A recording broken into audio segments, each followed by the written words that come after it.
alunos, tudo bem? Aqui quem fala é a professora Elisângela de História e hoje nós iremos iniciar essa videoaula falando sobre regime políticos representativos. Estaremos falando desde a sua origem até a organização, tudo bem? Se você ainda não é inscrito no canal, por favor, se inscreva, já deixa o like nesse vídeo e se caso você tiver alguma dúvida, pode deixar aqui no comentário que eu estarei respondendo para vocês, tudo bem? Então, bora iniciar mais uma videoaula? Primeiramente, né? Quando a gente vai falar, né, da formação, né, de novos regimes políticos, a gente tem que relembrar qual era o regime político vigente, né, até o ano de 1789, que vai ser o ano da Revolução Francesa. E o regime político vigente era nada mais, nada menos do que o absolutismo monárquico, em que o rei ele manda tudo e em todos. Após a Revolução, esse conceito ele vai mudar. Por quê? Começa a entrar o novo regime político, que é o governo representativo, né? E por esse motivo, os homens, eles deixam de ser súdito, que é aquela pessoa que obedece ao rei, e passa a ser cidadão, que é aquele que participa da política, né? E tem os seus direitos garantidos por lei. Não só direito, mas deveres também, né? E isso daqui, gente, pode parecer pouco, a gente pensando hoje, né? Mas pensando com a cabeça da época, foi um puta de um passo, né, que o homem ele teve. Até então, o homem ele não poderia ter qualquer tipo de participação, não poderia falar mal do governo, e agora ele pode estar escolhendo o seu representante. Então, isso daí vai ser um salto para o progresso muito, muito, muito grande mesmo. Por esse motivo, eu até coloquei essa imagem aí ao lado, né, que um é mostrando o absolutismo e o outro mostrando o governo, né, representativo aí, ok? Que tem a figura do presidente, tá? A gente não podemos esquecer que os opositores do rei, né, que nem a gente consegue observar, vão ser esses novos governantes.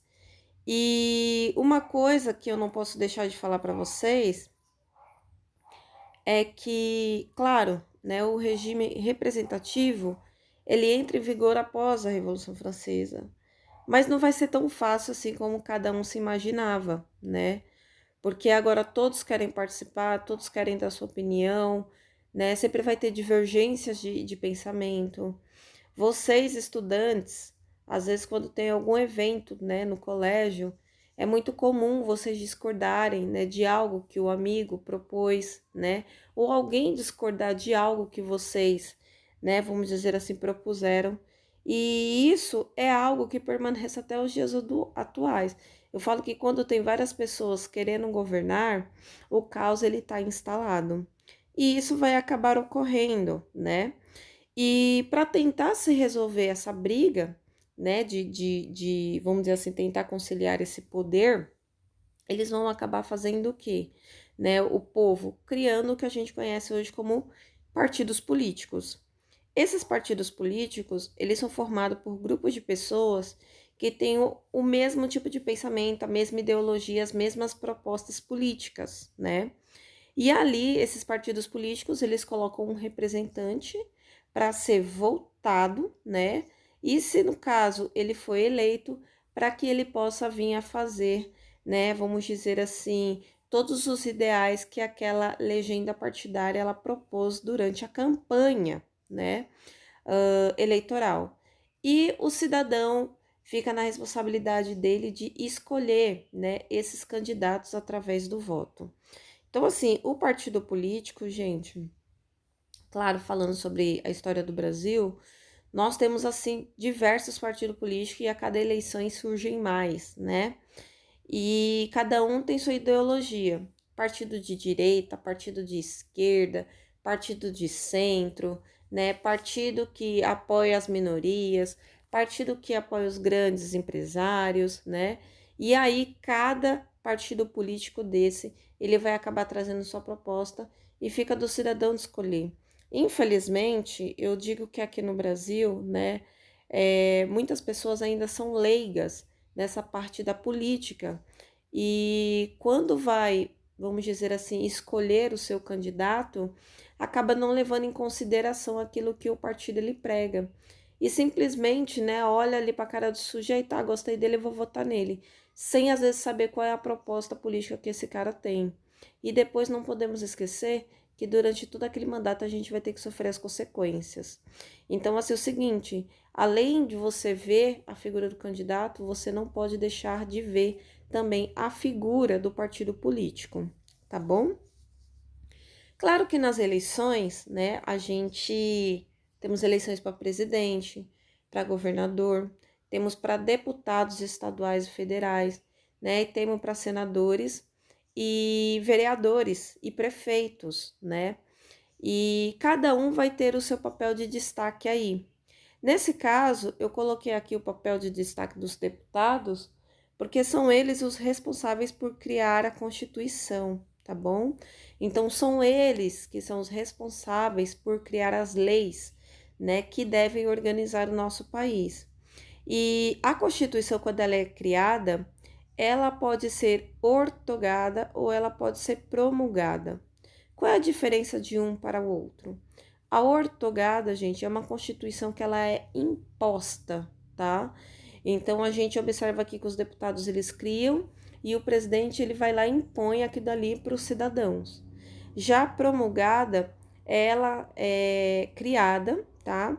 E todas as leis, elas são votadas pela Assembleia Constituinte. Sendo aprovada pela Assembleia Constituinte, aí sim ela é posta, né, na Constituição, é posta em ação. Aqui no Brasil, a gente tanto já teve a Constituição ortogada quanto a Constituição promulgada, tá bom? Só para vocês terem uma ideia, no período que a gente vai dizer da Idade Moderna, o governante ele era representado na figura de uma única pessoa, que nesse caso era, né, o monarca. Claro que eu não posso, né, dizer assim que todos eram dessa característica, porque a Inglaterra ela vai se diferenciar porque ela já tinha uma coisinha chamada monarquia parlamentarista, tá? Então, eu vou estar explicando o parlamentarismo para vocês um pouco mais à frente. Então, lá teria duas pessoas, né, duas figuras para poder governar, que nesse caso seria o monarca e seria o primeiro-ministro, o responsável pelo parlamento, tá? Claro que na era contemporânea a gente consegue observar o quê? Que o Estado, né, o Estado em si, ele é uma figura totalmente permanente. Então, assim, o Estado é soberano. Enquanto governante, ele é provisório. Por que provisório? Porque se a gente observar, né, no caso aqui eu posso pegar eleições para presidente, a cada 4 anos elegemos um novo governante para o Brasil, né? Então, o Estado brasileiro ele continua soberano, mas o governo ele é totalmente transitório. Claro que ao longo da nossa Constituição a gente já teve várias mudanças aí, né? Já teve aí presidentes que chegaram a governar 5 anos pela Constituição, outros chegaram a implantar uma ditadura, também baseado, vamos dizer aí, pela Constituição. Antigamente não se tinha reeleição, hoje em dia se tem reeleição, então há uma possibilidade aí, né, de um presidente ele permanecer no cargo durante 8 anos. Então, assim, você vê que é uma coisa muito, né, vamos dizer assim, transitória, não tem uma permanência fixa, igual era, né, a monarquia absolutista, que o cara ele assumia e só deixava o poder quando ele viesse a falecer, né? Então, a gente vê um pouco dessa diferença aí também em relação a cargos políticos, né? Aqui, né, no primeiro slide eu cheguei a comentar um pouco com vocês sobre essa questão da formação, né, do governo representativo, e agora eu venho falando para vocês sobre a administração e as formas de governo, tá? Claro que quando a gente vai falar em governo representativo, eu não posso, gente, deixar de falar para vocês sobre os iluministas, tá bom? Aqui no meu canal já tem uma aula falando sobre iluminismo, E quem puder assistir para estar complementando esse vídeo é muito bom, porque lá tá um assunto muito mais detalhado, né, falando sobre iluminismo. Os iluministas, gente, eles sempre tiveram uma preocupação muito grande, que era o seguinte: eles pensavam assim com eles: bem, não adianta nada a gente tirar o monarca e colocar todos os poderes na mão de uma única pessoa. Essa pessoa ela vai continuar sendo absolutista. E como esse não é o nosso objetivo, então nós temos que dar um jeito de criar, né, um sistema governamental, mas de que ele não seja corruptível, né? E dessa forma eles acabaram criando, né, os três poderes. O que seriam os três poderes? É que o governo ele deveria ser administrado, né, por três, vamos dizer assim, segmentos. O primeiro seria o executivo, que seria a figura do presidente, por exemplo, e ele é o responsável por aplicar e governar o país. Temos o legislativo, que é aquele responsável por aprovar as leis, né? Que nem no caso a gente pode estar colocando aí, né, a Assembleia Legislativa na figura dos deputados. E, por último, temos o judiciário, né, que é o responsável por fazer cumprir ou julgar as leis. Uma coisa que eu quero deixar bem claro aqui para vocês é que os três poderes, cada um é totalmente independente do outro, né? E vamos dizer assim, um não deve sofrer a interferência do outro.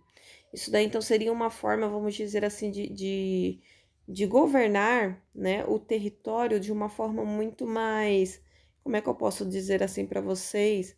Muito mais verdadeira, muito mais, como é que eu posso estar informando aqui? Muito mais verídica, né? Claro que, novamente pegando o exemplo aqui o Brasil, porque você pega o Brasil? Porque é uma realidade que vocês vivem hoje. A gente sabe, né, que o executivo, o legislativo e o judiciário acaba sofrendo sim muita interferência, né, vamos dizer assim, de um para o outro. Principalmente o executivo querendo, né, vamos dizer aí, palpitar, né, na vida desses outros órgãos, tá bom? Vamos lá. Novamente falando sobre a Constituição. Quando a Constituição ela é criada, lá deve ter bem destacado qual é a forma de governo que aquele país ele deve ser, vamos dizer assim, governado, né? E nesse caso, a gente pode observar que um país ele pode escolher pelo federativo, tá? Em que cada estado ele vai ter uma autonomia, ou como é que eu posso dizer assim? Que cada estado ele vai ter a sua autonomia. Gente, eu coloquei aqui no slide cada estado sem sua autonomia. Cada estado tem a sua autonomia, tá? Ao invés do S é um T. Me desculpem aí, tá bom? Na hora de digitar, né, o corretor não deve ter me ajudado muito. E, né, além do federativo, temos a questão, né, também aí que pode ser escolhido unitário, que seria o quê? O governo central, nesse caso aí a figura do presidente, governo federativo, ele teria muito mais autonomia perante os estados, tá? E que nem eu coloquei aqui novamente para vocês, o Brasil, ele é um país federativo, né? E de que forma eu posso estar dando esse exemplo aí de que o Brasil é um país federativo, né? Os estados, eles são muito independentes perante a figura do presidente. Eu posso estar pegando agora com vocês aqui o cenário atual do que está acontecendo na área da saúde, né? Em relação ao Covid e à quarentena, né? Eu não sei se vocês observaram, mas o nosso presidente, por si, ele não queria, vamos dizer assim, cumprir a quarentena. Só que os estados, né, a figura dos governadores, eles foram muito firmes e eles decretaram, né, dizendo que deveria ter sim a quarentena e que, né, eles acabaram, vamos dizendo assim, verificando junto à OMS quantos dias, quantos meses, quanto tempo deveria durar essa quarentena. Então, assim, foi uma briga muito grande, né, entre o governo federal e o governo estadual, e a gente observa até hoje aí essa briga, né, do nosso presidente com os nossos governadores, tá bom? Então, por que eu utilizei desse exemplo? Para você ver o quanto um governador ele tem a sua autonomia perante ao Estado, né? Nesse caso aí, a figura do presidente. Ok? Vamos aqui então. Quando a gente vai votar, a gente vê que tem um monte de candidato, né? E eu citei aqui para vocês a figura do presidente, do governador, do deputado. E aí, né, eu cheguei a explicar para vocês o que cada um deveria, né, vamos dizer assim, ter a sua responsabilidade dentro, né, do governo. E de que forma, né, é eleito esses números, né? Qual a importância desses, vamos dizer assim, desses representantes do povo? Então, eu coloquei aqui para vocês, né, que os deputados, eles são eleitos pelo número de população, né? Então, quanto mais populoso é o estado, mais número de deputados eles podem eleger, tá bom? Claro que também não podemos esquecer que tem a figura do Senado, né, do senador. O senador, gente, ele vai ser uma figura bastante importante, né, porque ele vai ser eleito um número fixo, né, por cada estado. Se eu não me engano, é 2 senadores por estado, tá? Independente do número aí que temos de habitantes naquela região.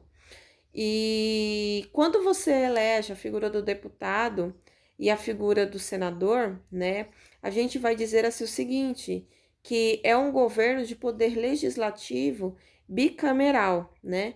E o que seria esse poder legislativo bicameral?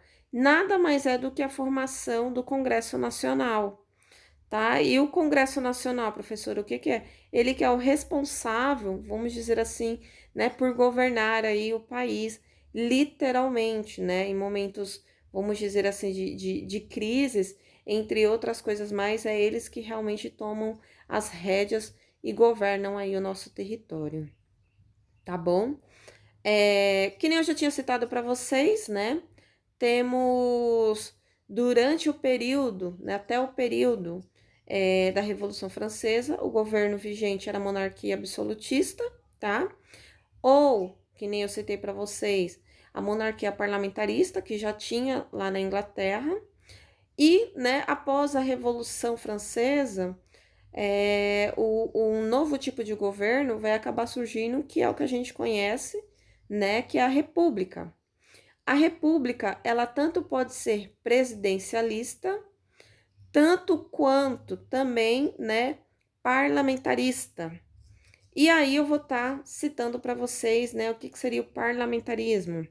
Gente, o parlamentarismo, ele nada mais é, vamos dizer assim, do que é como se fosse a figura de um presidente, né? Vamos dizer assim, na monarquia, quem é o soberano, né? Nesse caso seria o primeiro-ministro.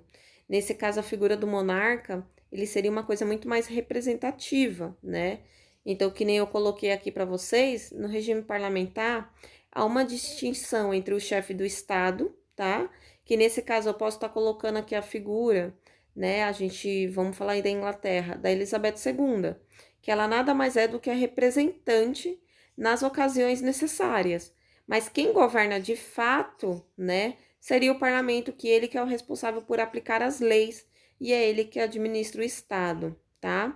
Aqui no Brasil, né, a gente também teve o sistema presidencialista parlamentarista, tá? Durante o governo de João Goulart. Então, o João Goulart, ele era como se fosse a Elizabeth II da vida, né? Porque ele usava a faixa de presidente, mas ele não governava. Quem governava de fato era o parlamentarismo, né? E claro que vai ser um período curto da história e o parlamentarismo ele vai acabar, né, sendo retirado do sistema vigente de governo, até porque, vamos dizer assim, não estava condizente com a nossa Constituição. E quando foram fazer um plebiscito para a população perguntando se eles queriam que continuasse, né, o sistema presidencialista parlamentarista, a população não quis, né? Até porque eles estavam observando que o parlamento aqui no Brasil não era algo, vamos dizer assim, tão válido, né, que nem é na Inglaterra. Então, por isso acabou se retirando. E hoje o sistema vigente, né, é o presidencialismo. Então, nesse caso, a gente consegue observar, né, que o presidente, ele sim é o chefe do Estado, né, e como é que eu posso dizer assim? E ele é o que é o responsável, né, por governar o país. Então, quando o presidente é eleito, um dos primeiros atos que ele acaba fazendo, né, é escolher os seus ministros. Esses ministros, eles que vão ser responsáveis, né, por ajudar o presidente a governar o país. No sistema parlamentarista, tá, gente? Os ministros, eles são eleitos, tá?